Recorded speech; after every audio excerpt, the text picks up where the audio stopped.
Welcome, everybody, and thank you for joining the Garrison Institute Pathways to Planetary Health Forum. I'm Jonathan Rose, the co-founder of the Garrison Institute. Before we begin today's session, I'm going to review a few logistical items about our gathering. We're on a Zoom webinar, so participant audio and video, that means you, will remain off for the duration of the webinar. Please put any questions into the Q&A box below, and I will monitor them and try and include them in the end of today's conversation. We're recording these sessions, and you'll have a chance to review the recordings as well as a schedule of upcoming programs at garrisoninstitute.org. And we hope if you love this one, you'll share it with friends. This interactive online event is part of our Pathways to Planetary Health Forum Summer 2022 series, where we explore the topics of regeneration across 4 pathways: half-Earth, ecological civilization, regenerative economics, and the common good. And now it is my great pleasure to introduce our guest, Justin Winters. Driven by a passion for nature, Justin is committed to democratizing climate philanthropy to create an inclusive and impactful movement to address the climate crisis from the ground up. And we certainly know these days it's not being addressed from the top down, so we got to address it from the ground up, which is actually why this is so important. To do that, she's the co-founder and executive director of One Earth, a philanthropic organization working to galvanize science, advocacy, and philanthropy to drive collective action on climate change.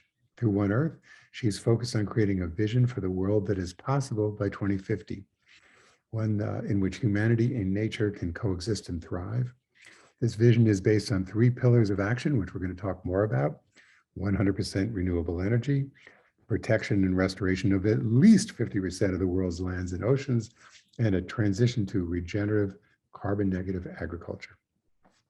Prior to One Earth, Justin served as the executive director of the Leonardo DiCaprio Foundation for 13 years, which is where I met her, where she built the organization's grant-making program and awarded over $100 million in grants across 60 countries and created a whole series of amazing philanthropic funds. So Justin, welcome to the show. Thank you, Jonathan. It's so lovely to be here. Yeah, it's great having you. So let's talk a little bit about your past, and then we're going to get right into what One Earth and what you're doing. So how did you get to the Leonardo DiCaprio Foundation? It's a very kind of unique organic pathway. You know, my background actually in high school was an environmental activist, and I founded the environmental aid group in my high school and did a number of campaigns. But my other love was fine arts and art history. So I actually majored in fine arts and art history in college, and mostly because I didn't know that there was an avenue for my passion around protecting the planet, other than being an activist. And I wasn't a scientist, so I felt like that was the only other avenue. So I didn't see a professional kind of pathway for my love of the planet and nature and activism. So at any rate, after college, I ended up through a series of events moving to Los Angeles, and I worked in the art department of the movie and TV industry. Got very disillusioned by, working 80 to 100-hour work weeks, making seemingly meaningless television shows.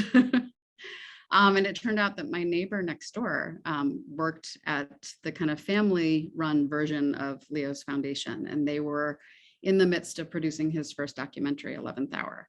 And I'm not sure how many people in the audience have seen 11th Hour. It is very dense, filled with a lot of great information, very heavy hitting and very heavy. But for me, it kind of served as this, well, I guess I should explain how I ended up getting involved in it. So my next door neighbor was working at the foundation on the film. They needed an extra pair of hands and help.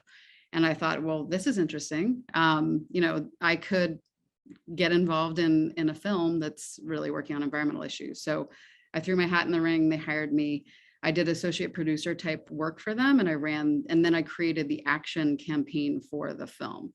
And that gave me this enormous opportunity, which I just kind of blew my mind, where I got to work with the 72 experts in that film and figure out how we were going to mobilize their audiences and utilize their networks around the film to drive action on climate change and environmental issues.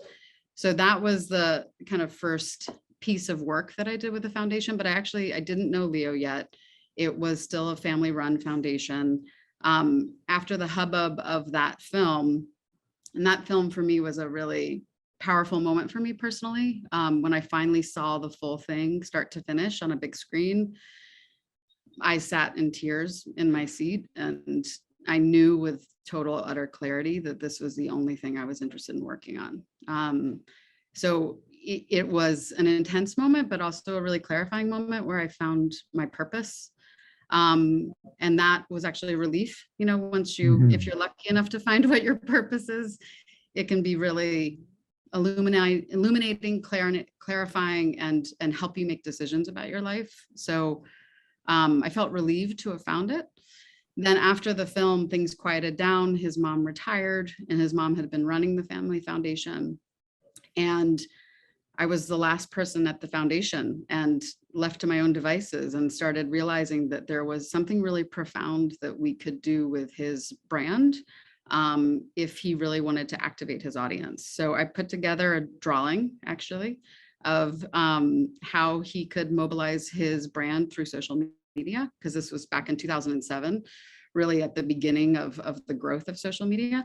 And I pitched it to him. I just pitched the idea of him activating himself digitally, both through a website and through his social media channels, and dedicating those to environmental issues and causes. So that was the beginning of our journey together. It was really around communications, and it was really around working with a network of organizations working on these issues to try to grow the environmental movement. So I can pause there, but that was kind of the beginning of the journey with the foundation. Yeah, I want to just insert that what I observed then. So I remember Leo had something like 70 million Twitter followers or something like that. And you used it very judiciously. So instead of just swamping the world with messages and noise, yeah. When Leo tweeted about the environment, it was intentional, it was researched, it was thought out, and it was aimed to move people to action. Yeah. Well, I was lucky enough to be in this kind of creative entrepreneurial moment where we were really testing how we could activate his audience. And I was just in this unique role, which, I mean, it's really relevant to this conversation because it led to the development of One Earth. But right.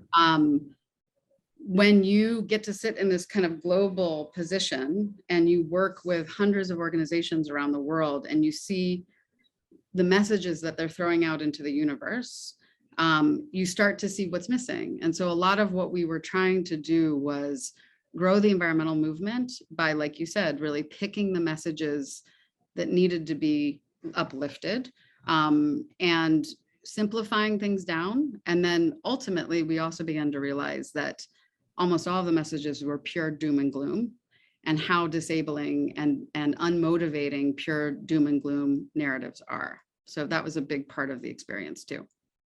Right.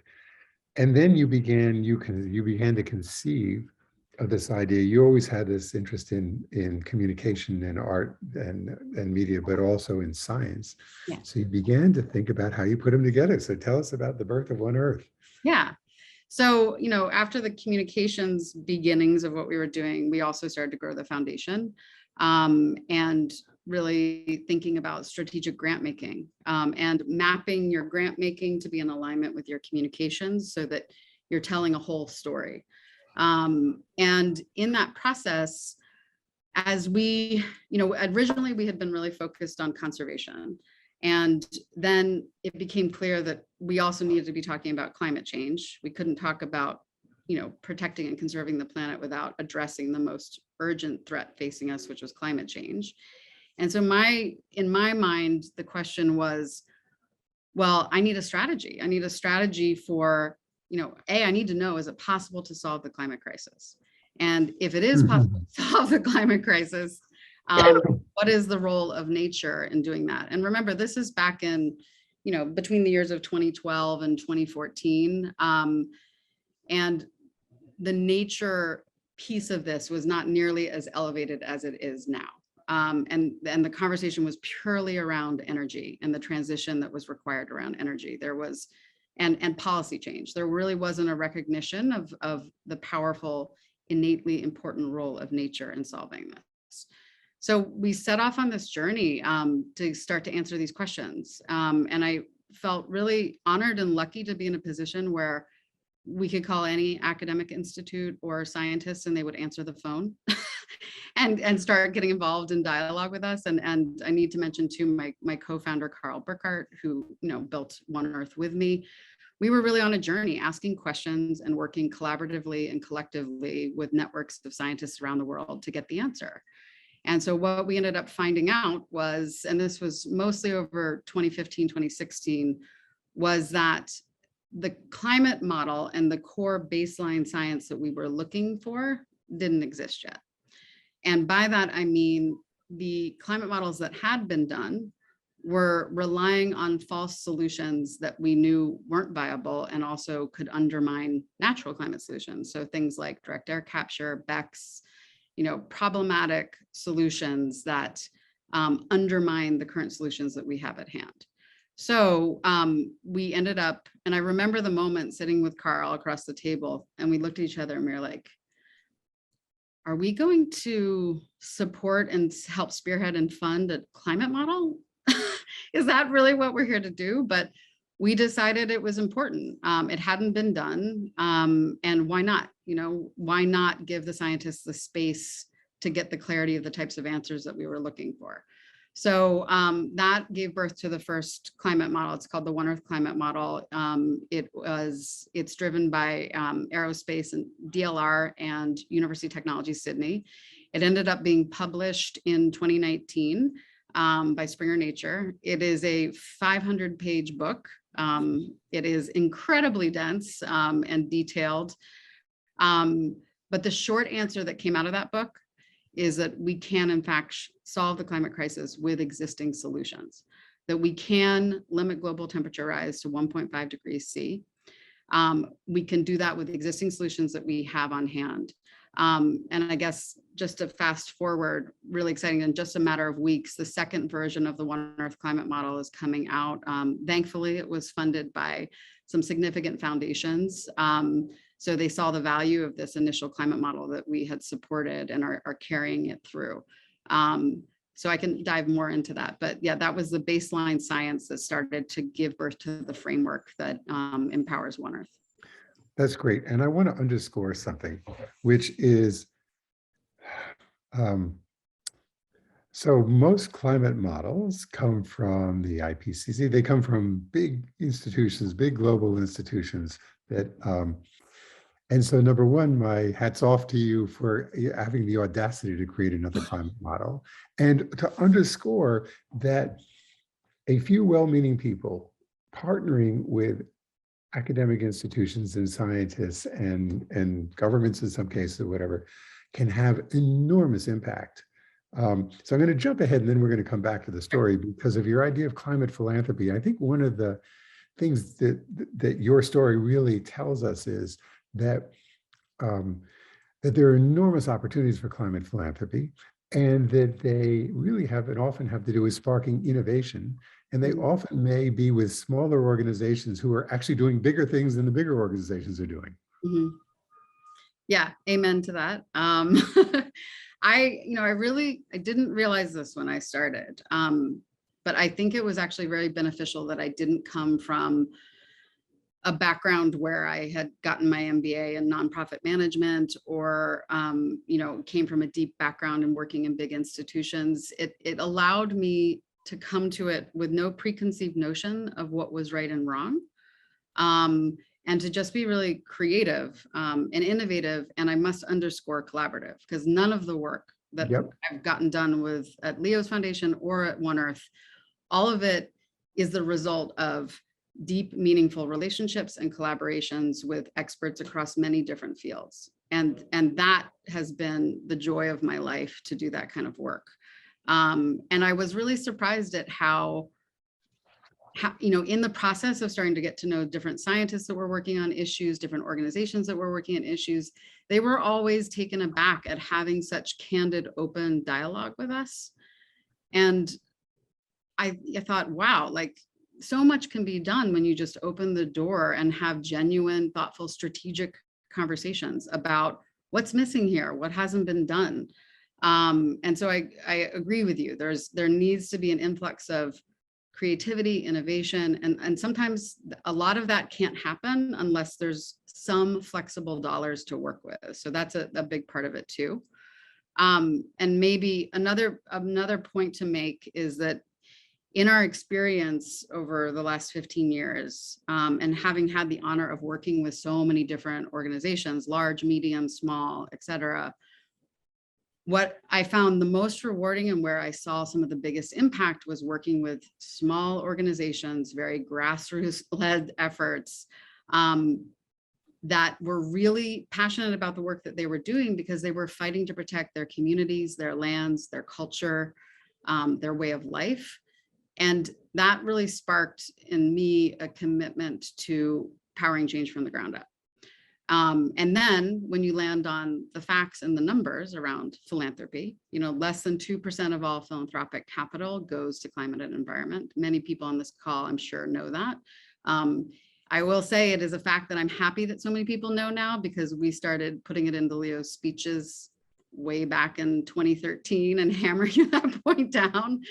Because when you think about it, it's absolutely insane that such a small fraction of dollars are going to what is arguably the biggest challenge that humanity will ever face. So that's nuts.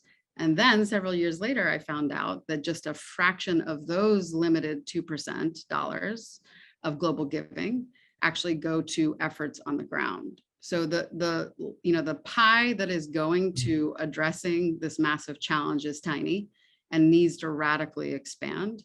And then the organizations and the efforts and the leaders that we deploy it to, that needs to shift and it needs to go to the ground game. So we're going to talk a little bit later about youth activism. And I mean, you started as a youth activist, which is really wonderful, and climate philanthropy. But what I thought is it'd be good to go into the three pillars. Sure. But first, do you want to show some visuals? Sure. Let's see. I'm wondering do you think I should show the taxonomy first, and then we could speak about, the global safety net? Let's start with the global safety net. Yeah. Okay. All right. So just to preface this, so Jonathan teed this up. So the short summation on the climate model, and I'm happy to provide deeper reading materials to the group and whomever is interested after the webinar, but is yes, we can achieve 1.5 degrees C. There's three core solutions pathways to getting there. The transition to 100% renewable energy, and that has to be done in a just way. The second piece is protecting, connecting, and restoring 50% of the world's lands and oceans. And then the third piece is this transition to regenerative agriculture. So that second pillar of One Earth is arguably the heart of what we do at One Earth, which is the roadmap of nature that needs to be protected and restored. And so we back in it was a 2.5-year exercise, again, with about 40 different leading conservation experts and biologists. But the global safety net is a scientific research paper that proves that we have to protect that 50% and restore it, both to solve the twin crises of climate change and protecting biodiversity. And we, just another side note, that came out in 2020. The updated version hopefully will be out later this year. But I thought we could share the video of the global safety net, just so it gives everybody a sense of the science behind the global safety net and ultimately the vision of what it looks like to protect that much of our land. And one more caveat is that the global safety net currently is just the land portion of this. Obviously, oceans are another huge element that needs to be done, and we have partners that are working on that. But what the video that you're going to see is predominantly around the land piece. Okay. And I think they're going to tee up the video. Yeah. Nature is key to rebalancing our global climate system and ensuring a vibrant future for all. Ecosystems absorb carbon from the atmosphere and produce the essentials for life on our planet: fresh water, clean air, and healthy soil.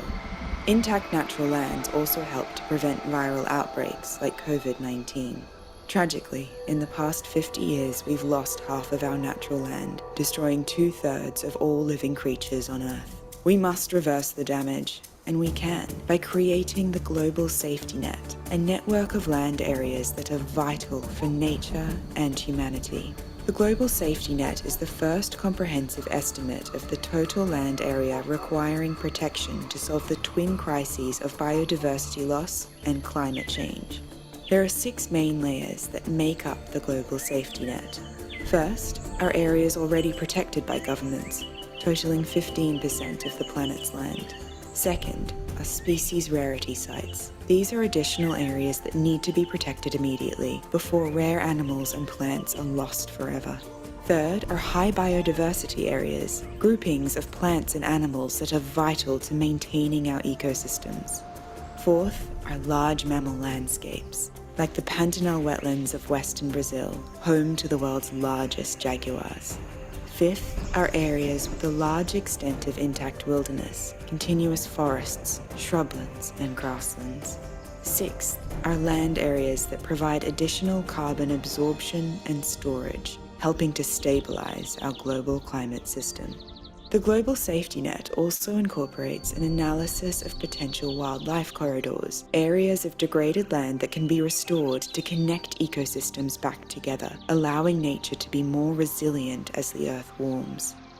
Taken together, the layers of the global safety net total approximately 50% of the world's land, offering a blueprint to restore our biosphere, helping to keep global temperature rise below 1.5 degrees Celsius, and providing the ecosystem services vital to our survival. Over 1/3 of these lands are communally held by Indigenous peoples, which demonstrates the importance of safeguarding territorial rights for these communities. You can explore the global safety net through a new web application, which displays how every country and region can contribute in different ways towards this common goal.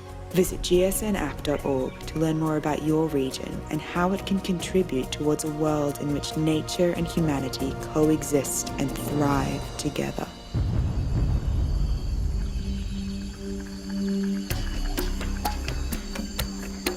Thank you, Minnie. Perfect. So the reason I wanted to show that was, first of all, it's a communication tool. What's interesting about communication tools, so Marshall McLuhan said the message is the medium, and the message there is all about the Earth and all about, so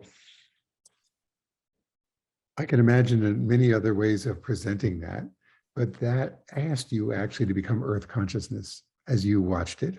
And it also said that, climate, how important the intertwining of climate and biodiversity is, which is a rising message. But again, when you started, was almost an invisible message. Yeah. And that it's showing, what's interesting about nature-based solutions, which are so critical to, the other solutions are important too, but are so critical, is one of the problems is our anthropocentrism, our human centrism. And so we have made our solutions very human-centric too. We're going to build solar and wind and stuff like that. And so actually saying that we're actually going to let nature restore itself and let that be part of the solution de-emphasizes the human. And I think that, again, in the message as a medium, is a really important story to be telling. Yeah, I agree with you. And it's been an interesting journey to have gone so deep with the science, and then try to take that science to a myriad of different stakeholders, including, the general public, ultimately in understanding that it's possible to do this and the solutions pathways to get there. When you look at the technical model around the One Earth climate model, you'll see, and I can again share some of these graphics after the webinar, but there's a big giant black mountain, which is the mountain that we have to transition off of dirty fossil fuels and energy generation. And it makes it seem as if our biggest mandate and biggest challenge ahead is really transitioning to 100% renewable energy. And obviously that's a huge portion of this.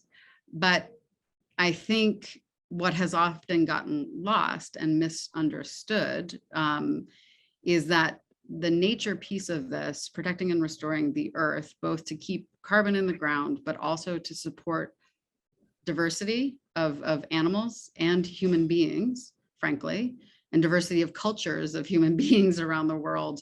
That is really at the heart of what the transformation that has to happen. So this is recentering and re-understanding that we are, and everybody on this call knows this, you know, in theory, right? Like, we are part of nature.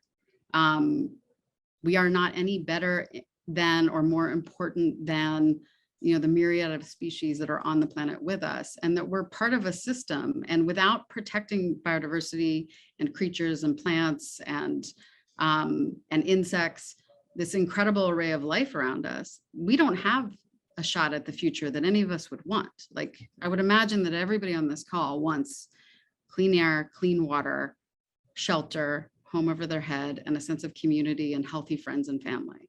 And all of that doesn't happen unless nature is at the core of the future that we start to build for ourselves.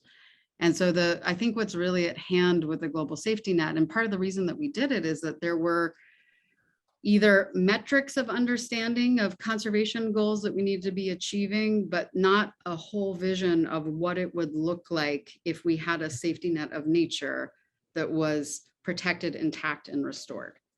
And so that's part of the reason that we did that, is to kind of trigger people's imagination in this moment, to think about and envision the future that we need to have and could have if we do this together. So you have a vision, but you also have a methodology, a marketplace in which you're actually connecting people to these solutions. And I just want to underscore, you observed in the video that a third of these areas are indigenous hands, and indigenous worldviews are very different than the West. So indigenous worldviews are the ones that have saved these places, and the Western worldview is the one that's destroyed these places. And fortunately, we're both human beings, which means that we could actually, ultimately, we have to shift our consciousness to a different consciousness that allows us to deeply revere and respect and preserve these places. To help with that transition, you've created a marketplace. So do you want to talk about that? Sure. And I'll walk everybody through and maybe show it as well. Yeah. You know, in the process of building all of this and creating it, it occurred to us that there's not just a global safety net of nature, right? There's a global safety net of people around the world. There are millions of people doing incredible work around the world that is part of the transformation that has to take place. Much of that work is unseen, unheard, and under-resourced, you know, for a myriad of reasons, right? You know, whether it's what the media chooses to focus on, the fact that people are more inclined to hear about a silver bullet solution to a problem versus the power of the collective working together. Myriad of reasons to that. But part of our goal at One Earth is to make that safety net of people fully transparent and accessible to everybody, to be part of, to support, to be inspired by, et cetera. So I'll share, and you'll have to forgive me, I have to give a little bit more explainer too around our bioregional framework that we developed, but I can do that while I share the marketplace. It's one and the same, so I'll share that right now. So we were, another piece of science that we spearheaded and developed with a network of scientists was a new bioregional framework. There are other existing bioregional frameworks out there. There's something very unique and special about the one that we ended up developing with this cohort of scientists. So what you're looking at right here is on our website. It's a global view of all the bioregions of the world. Bioregions, for those of you who don't know explicitly what they are, but they are common assemblages of mammals, plants, climate, geography. They are essentially nature's map of the world. And so when I first learned about, you know, and there's an underpinning to bioregions. Bioregions are, you can see even more detail behind bioregions, and that is the ecoregions that make up a bioregion. So when I turn on this lever, you can see also the ecoregions that make up each bioregion. There are I believe, hopefully I don't get this wrong, 856 different ecoregions around the world. That was far too many and too complex and too detailed to be utilized as a full framework for action or a framework for highlighting projects that need to be invested in around the world. So that's why we moved to the bioregional framework. So the bioregional framework, what the scientists did was compile ecoregions that need to be thought of together and holistically. And then they became a bioregion. You can imagine this was a long, torturous process with a lot of getting to understand world geography in a whole new way. So the other thing that's unique about these bioregions, you can see in the coastal zones that it expands out into the ocean. So there hadn't been a bioregional framework that included coastal zones before. So from my perspective, I was like, well, wait a minute, if you're living in Southern California where I live, you can't be thinking about your region without also thinking about the water adjacent to you, because it's so much a part of your life here. So we brought that idea up with the scientists, and they said they agreed. And so they expanded the bioregional lines out to the EEZ lines, around the world. And so all of this to say that this becomes a really unique, novel potential framework for empowering people to be part of the actions that need to be taken for us to both protect and restore nature, and then redesign our human systems, our energy and our food systems in a way that is in respect of and in honor of the nature around us. So if you check out the navigator on our website, there's an overview of every single bioregion and ecoregion around the world. These are all written by scientists and copy edited heavily by us that just explain what that bioregion is. And then underneath, you can go deeper to understanding each of the ecoregions that make up that bioregion. And then the highlight for us, of course, and the big piece of this is identifying, vetting, sourcing projects from around the world that align with the solutions framework of One Earth. So energy transition, protection and restoration of nature, or the shift to regenerative agriculture. So we've worked for a year and a half with a big network of partner organizations and foundations to source and find and vet projects that align with our framework, but that are great projects that are placed based on the ground climate solutions. For each of these projects, you can click on them, learn more about the projects, see how they align with our scientific framework, and you can donate through us directly to them. And so part of the reason that we're doing this is it can be a tool both for new philanthropists that are interested in starting to make investments in on-the-ground climate solutions, established ones, but it can also be very empowering for an individual citizen who wants to make a contribution of $25, $100 to be part of actively powering change from the ground up. So I'll pause there, but actually one other quick thing is that you can also view the marketplace this way, which just allows you to filter all the various projects that we have been vetting, getting up on there, based on the region, based on the pillar, the solution pillar, based on the partner. So there's an alternate, more kind of utilitarian way of checking out these projects as well. So it's an amazing way of connecting people and place and the planet. It's really, really beautiful work. Thank you. And Thanks, how's John. it going? So how many people are showing up and donating? So it's, still early stages. Right. And we realize that growing something like this is, again, I recognize that we take on some fairly audacious, crazy ideas over here. But it really is because we didn't see it being done. And we believe in radically scaling up that amount of philanthropic capital. And really to scale up that amount of philanthropic capital, which can be so catalytic in this moment right now, and is really critical for us to solve the climate crisis. It really is a challenge of all different types and sectors of society, whether that's established philanthropists or individual citizens who want to participate, or businesses and companies.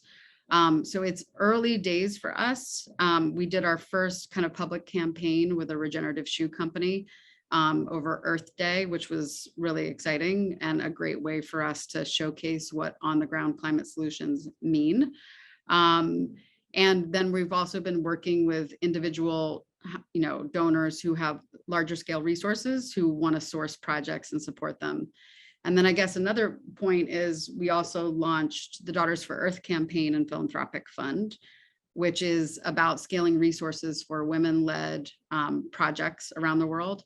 That all of the projects for the Daughters for Earth Fund are sourced from the project marketplace. So we did our first grant round of over $500,000 just this past spring, and we have another grant round coming up. So early days, but we are getting there and exploring partnerships to really scale the model. So we encourage everybody listening to click onto the navigator and find some projects and share, and most importantly, to share it. So we've talked a lot about the things that you're doing, but I want to now talk about the worldview or the mental model behind them. And it's really one of being of service. Mm-hmm. So I want to talk about how that feels in your life, or how is that a driver for you? How is this feeling of service imbuing your work? I mean, it's a great question.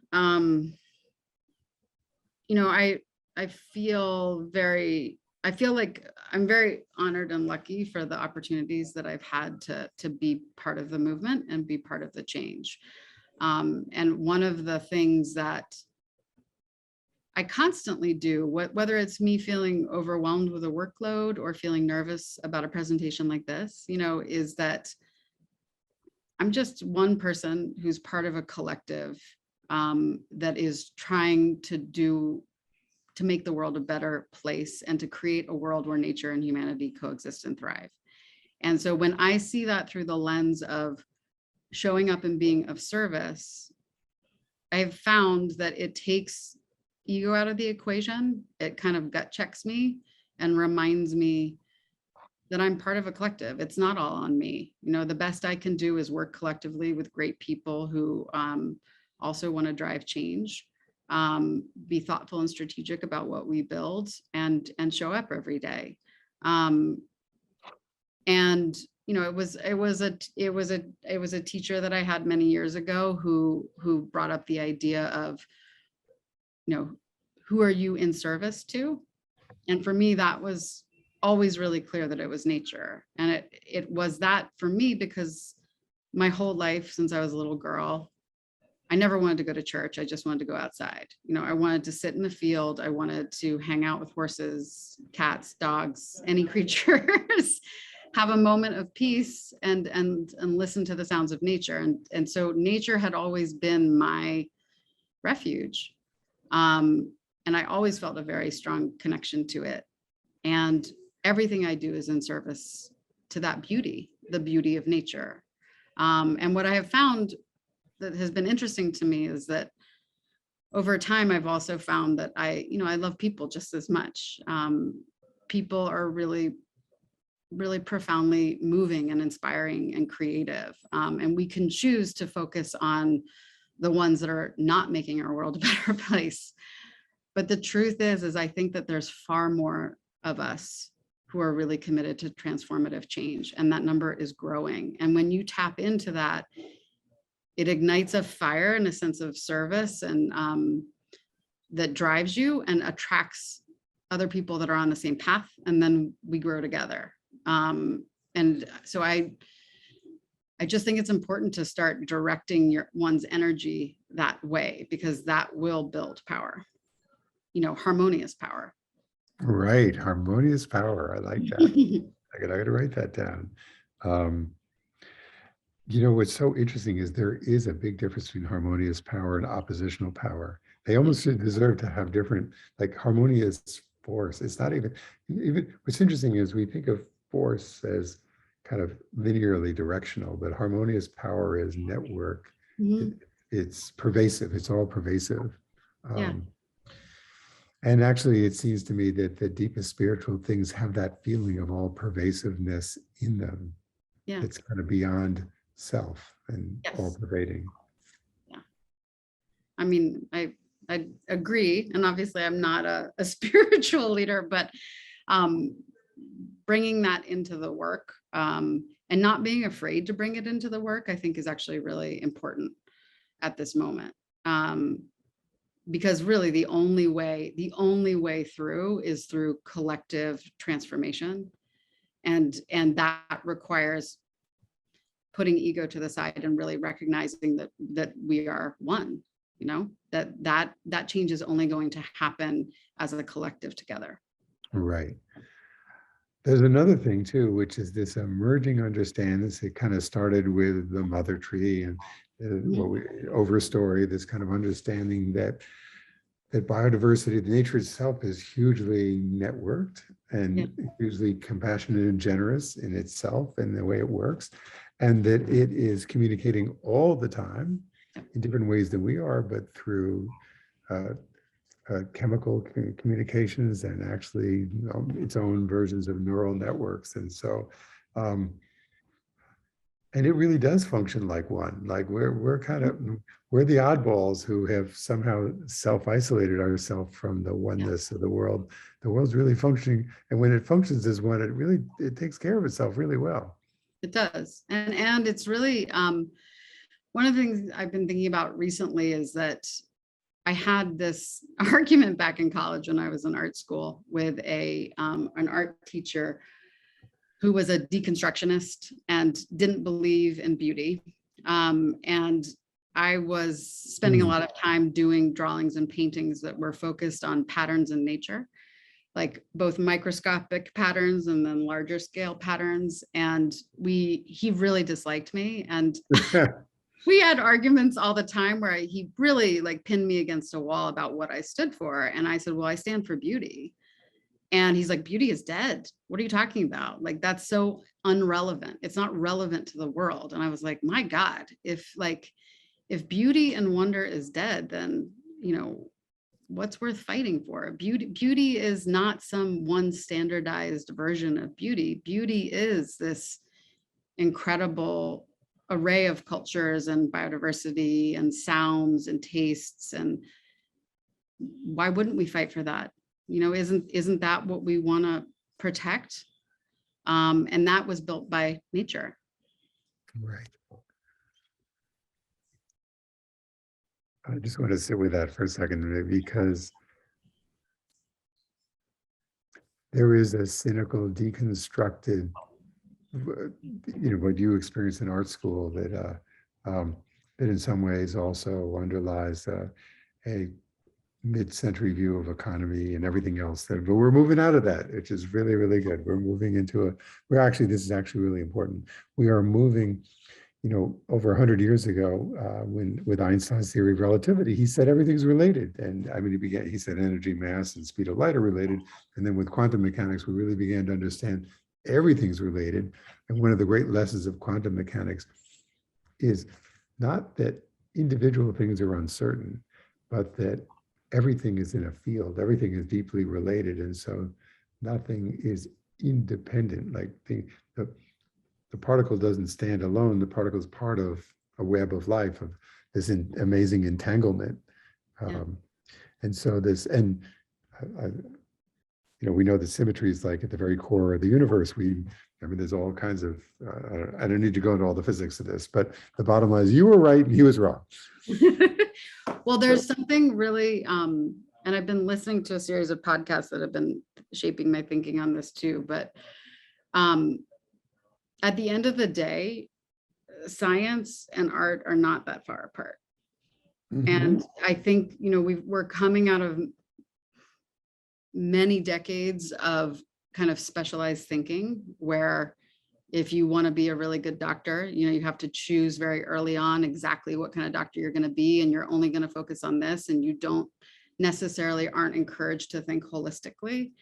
I think we're at a moment where that is no longer serving us, that we have to be breaking down silos, thinking creatively, asking for help, actively seeking collaboration, actively looking for ideas that challenge our own, narrow viewed scope of the world. And I'm excited to be part of the beginning of that journey, or a return to that way of thinking, because as you stated, that is the indigenous worldview. And we need to return to it. Exactly. I'm going to read a question that came in. So this is about, do we really have the land to set aside 50% for nature to supply all the materials and minerals, et cetera, for 100% renewables and all the things, and feed 8 billion people? And can we do that without going deeper into pesticides and synthetic fertilizers and all that stuff? So can we actually make this work? Can we preserve half the earth and make the rest work and take care of 8 billion people who are consuming the way they are currently consuming? Yes, we can, with caveats, because especially around the consumption piece. The whole reason we did this model, and that we have continued to invest in pieces of science that continue to inform those 3 pillars, is to prove this holistic model, that you can in fact protect and restore 50%, while at the same time feeding, the almost, it's not that long till we're at 9 billion people around the world. So we were asking those very same questions, and David, if you're the one who asked that question, I think reading through additional pieces of our science that really walk through the regional energy models, that really walk through the different types of conservation models we're talking about, because this isn't old school traditional conservation, right? We're not going to fence off 50% of the world and have armed guards protecting 50% of the world. There's a whole array of strategies for how you protect and restore nature. And especially when you put it into the hands of indigenous stewards and many community-led efforts, it's a very different model of protection than we've seen in the past, or that we've invested in. And so one thing that I can share with the group afterwards, I know we don't have that much time right now, but we have a whole solutions taxonomy chart that breaks down each of the solutions pathways within those 3 pillars, so that you can really get a much better understanding of the types of conservation measures that are prioritized in getting us there, the types of energy transition work that need to be focused on. And hopefully by September, we're working on having definitions of all of those solutions pathways up on the website. It's a big, broad story, but we are getting there, and happy to share kind of the deeper dive information to continue to prove the point. So one other part that was within this question really was about consumption. And I've done work with a city planner named Peter Calthorpe, and Peter essentially looked at consumption patterns and said that, I can't remember, but 8% of the world is consuming 80% of the world's resources, or something like that. And so that if you look at low-income peoples, middle-income peoples, and high-income peoples, if we all lived like middle-income peoples, global middle income, not American middle income, that also would be very, very helpful.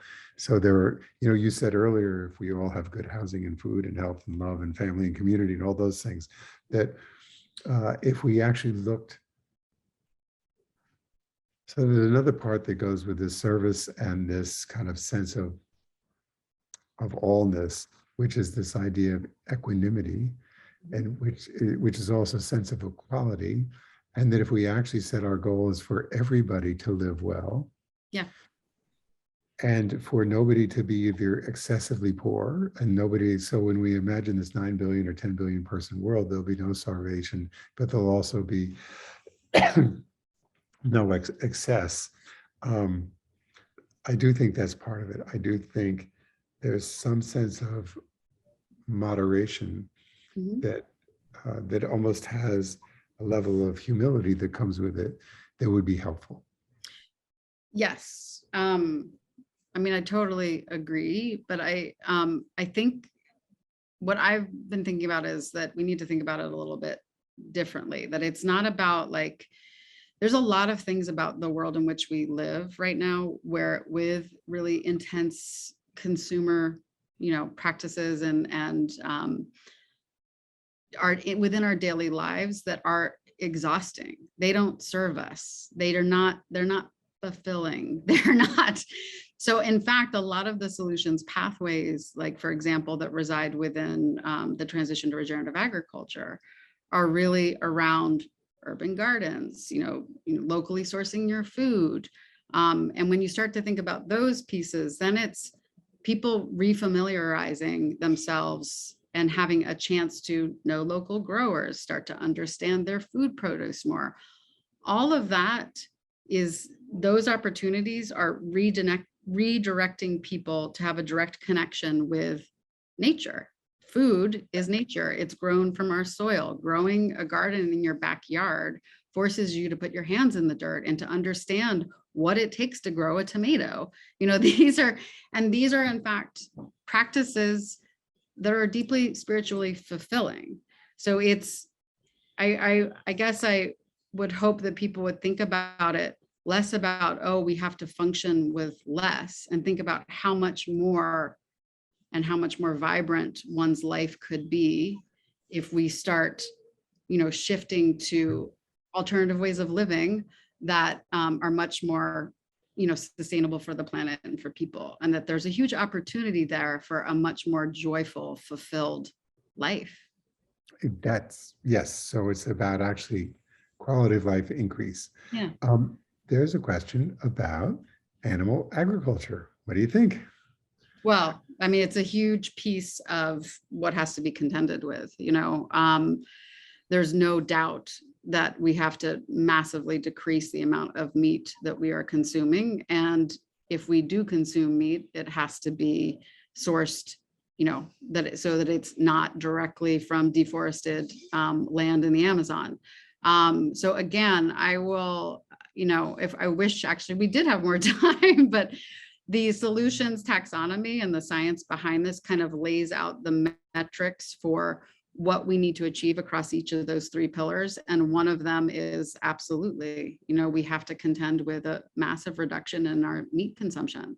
That is just part of the equation. So do you want to show the Solutions Taxonomy? Is that what you really want to do? I guess maybe should I just show it really quickly? Yeah, go ahead. And I can send it around. It's actually not live on our website yet. So I will see if we can send it to the group if you all are interested. So we just completed this spring. And part of the reason we ended up doing this, it seems obvious actually that we needed to do it, but as we were sourcing projects for the project marketplace, I really needed a guide for our team to visually quickly understand the types of projects we needed to source and to find a way to source a more diversity of projects. So we realized that we needed to do this taxonomy, which really got crystal clear on the 76 solutions pathways underneath of those three pillars. And so that's what you're seeing here. And when we end up putting this up on the website, you'll be able to read an overview, both a short form overview and then a longer form overview on every single solutions pathway. Clearly Carl and I always say that we unraveled a pretty giant sweater that we didn't realize we were unraveling. So it is a constant kind of exercise and challenge to figure out how you unpack this and communicate it to folks so that it feels empowering and clear. And then also allows folks that want to get really, clear answers on understanding kind of our position or the science that we've produced, the position on animal agriculture, for example. So a lot of the deeper dive information on some of these pieces is already on our website. So I definitely would, for folks that want to dive deeper into understanding kind of our position or our science's position on animal agriculture, you can go to the science section of the website And we have really robust content and write-ups on all of this, but just understand it is growing, and probably by September, we'll have a more robust experience for folks to dive into. This is fantastic. So this is not yet available on the website, but could you circulate the JPG? Yeah. Could we post this Yeah, and we can circulate do it? that. Sure. Because this is a roadmap for everything you got to do. Exactly. And you can imagine, I mean, just as an anecdotal side note, so we had a project come in that was a project from North Dakota, from a tribe who has a very severe housing issue. And it was the first project that had been submitted that was taking the housing frame. And for some reason I was reading and I was like, wait, does this really fit? And then I thought, of course it fits. And then that's what led to us doing the taxonomy, so we could get crystal clear on exactly what types of projects we could be sourcing. So it's interesting. It starts to give you a much more clear, holistic picture of the types of projects and change that need to happen and the steps that need to be taken. By the way, many years ago, I was involved with a not-for-profit. We did some work in North Dakota in which we helped Indigenous people build straw bale housing. Yeah. And so it was using bio-based solutions to provide affordable housing. So the answer is they are all housing is interconnected with all that. And one of the people who's listening on this call today was on a call with me much earlier today, in which we're working with a small country to try and completely convert all of its construction systems to bio-based systems. And if we can do that, that would be amazingly regenerative. We're going to go to one last question, which is, are any corporations or governments picking up on your model? And is it starting to influence them? Yes, great question. So that's also kind of what we realized. You know, we really kind of believe in this top-down, bottom-up approach.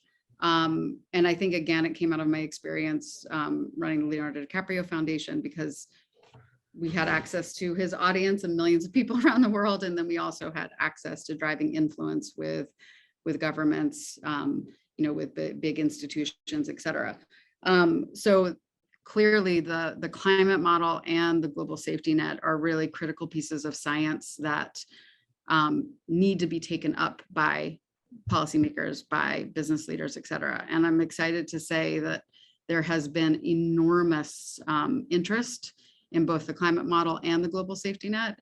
And we are, you know, for example, my co-founder presented at a big conference of family offices and finance leaders in Europe. And they were very interested in the climate model and having it direct their investments.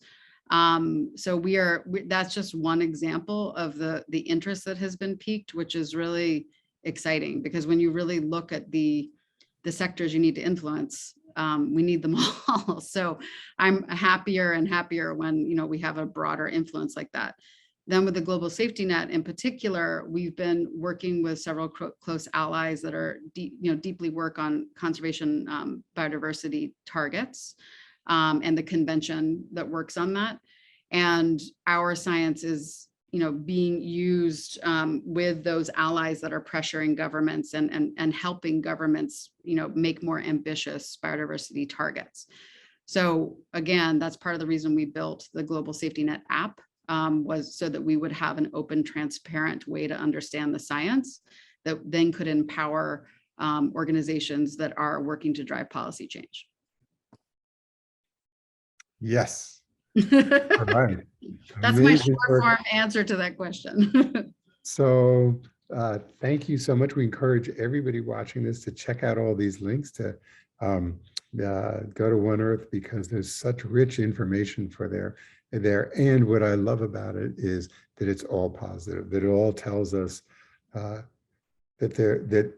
there's so many wonderful things that we can do to reduce our climate impacts and reduce our human impacts and improve the quality of life for humans and nature. So this has been fantastic. Justin, thank you so much for joining us today in such an enlightening conversation. And to the audience, thank you for joining us today. Also, A reminder, all the Pathways to Planetary Health forums are offered free of charge, but the way we do that is we ask for donations, and we would love one from you. So if you'd like to support our programming, please consider making a donation to the Garrison Institute, or supporting or sponsoring a conversation. And also, please go on the website and donate to One Earth and to One Earth. It's amazing projects. Pick a project before the day is out. Pick a project. Our Pathways to Planetary Health Forum series continues on August 4th with guest Michelle Moore on leading an equitable energy transition in rural areas. So this is going to be kind of a continuing conversation about people and nature. It turns out that 90% of the poor people in America live in a rural area. And we tend to think so high tech about the energy transition, and actually these are people who are spending 39% of their income on electricity alone. And so if we can learn more about how we create rural, equitable, transformational solutions in the energy side, it will have enormous impact. And I actually feel positive political impact too. So join us for that conversation, August 4th. And thank you all. Bye. Thanks, Jonathan. Thank you.